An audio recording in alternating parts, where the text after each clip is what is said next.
You guys are going to love this. Donald Trump gave a disastrous speech in Racine, Wisconsin just yesterday, and CNN did a segment fact-checking all 30 lies told by Donald Trump during his speech, and it was a very effective fact-checking segment. Watch this. Daniel, take it away.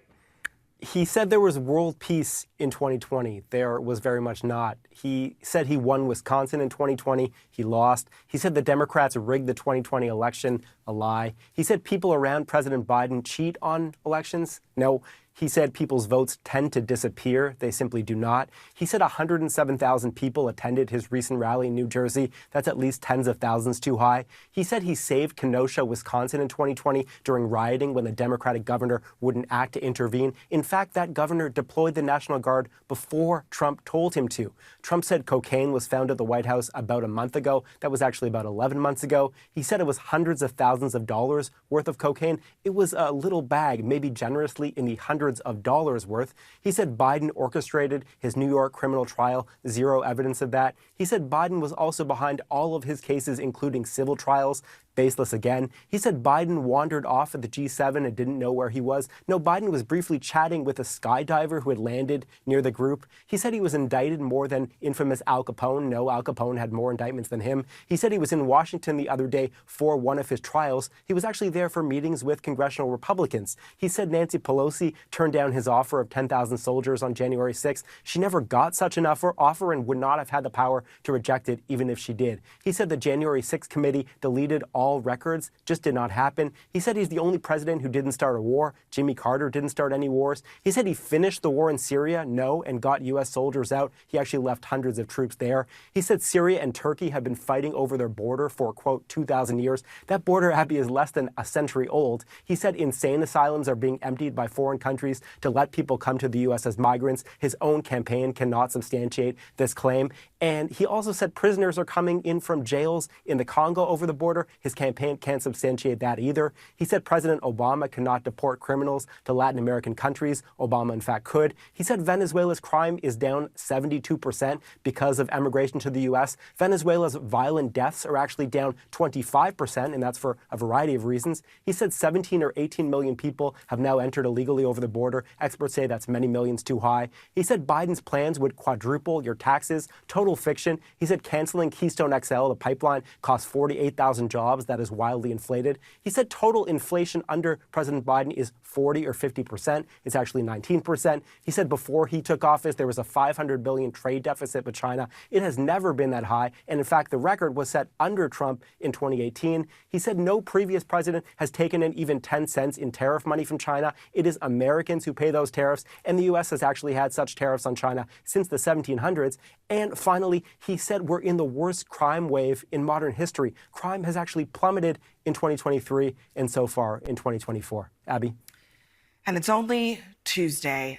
And that was all from one single rally. Mark Hamill said on Twitter, "There is no job more exhausting than fact-checking the former guy," which is true. Donald Trump lied over 30,000 times during his presidency, and now he continues to do it. And what annoys me about his supporters, a lot of things annoy me about them, but I hate when they say, oh, all politicians lie, as if Donald Trump lies at the same level as these other politicians. You cannot compare them whatsoever. Donald Trump introduced a new style of constantly carpet bombing the information landscape with lies, lies, lies.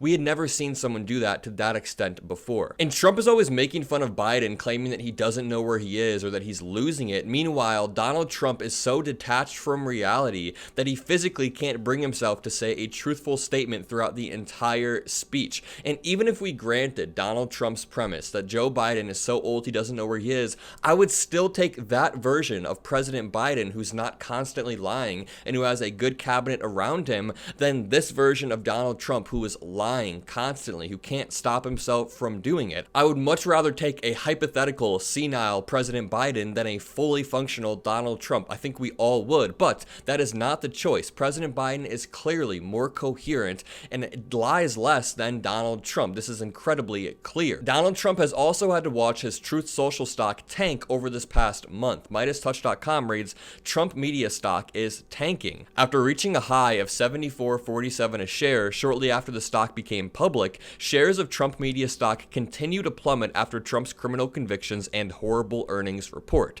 The stock is down another 12% today, currently valued at $30.69 a share. The stock is down 23% over the past 5 days and 36% over the past month. It's lost a third of its value in 1 month. Trump hired former Congressman Devin Nunes to serve as CEO of the company, whose principal asset is the social media platform Truth Social. Despite the fact that the business has never come close to making a profit, Nunes was rewarded with a generous compensation package out of initial investor money. Nunes was hired to run the tech startup despite having no experience in tech, social media, or building a company. His experience prior to Congress was helping his extended family run a dairy business. This is another example of Donald Trump becoming that swamp that he's always railing against. I make this point all the time, but in 2016, all of the MAGA supporters were claiming that Hillary Clinton was behind the scenes, pulling the strings of the DNC, pulling the strings of Congress, but here we have Donald Trump genuinely nuking border bills and Congress,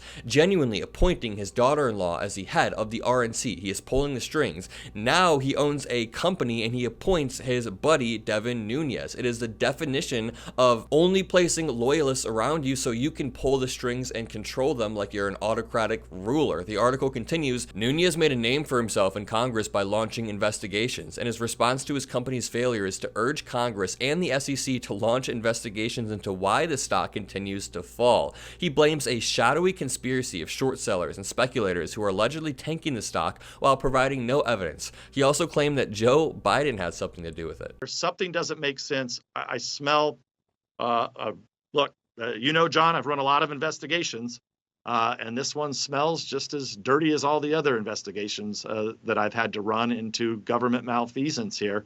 I think there's a lot of bad actors here. And I think between Congress, between the NASDAQ, between state attorney generals, there's going to be more to this story because we're not going to let up until we get off that list. And it looks like we're operating in a normal marketplace. I'm getting incredibly tired of this constant victim mentality coming from the right, especially because they always call liberals beta males, yet they constantly cry in despair anytime anything goes the wrong way. I don't think alpha or beta males exist, but if they did, Republicans would definitely be beta males. El Coyote points out on Twitter, what is there to investigate? So Truth Social, the revenue is $4.1 million. The net income is negative $58 million. Quarterly revenue growth is negative 39%. Total cash, $2.5 million. Total debt, $45 million. Operating cash flow is negative 9.73. So Devin Nunes wants to investigate why the company is taking, but it sounds like he just needs to look at their financials. Not everything needs to turn into this abuse of the justice system where we're investigating. We can safely assume that the investigation into Truth Social would go very similarly to how their investigation into President Biden is going. That impeachment inquiry has gone nowhere, and the same thing would happen if they tried to investigate Democratic tampering with Truth Social. It makes no sense. But if you enjoyed this video, make sure to leave a like, comment a blue heart, hit that subscribe button. I'll be live streaming a lot more nowadays. But yeah, have a great day.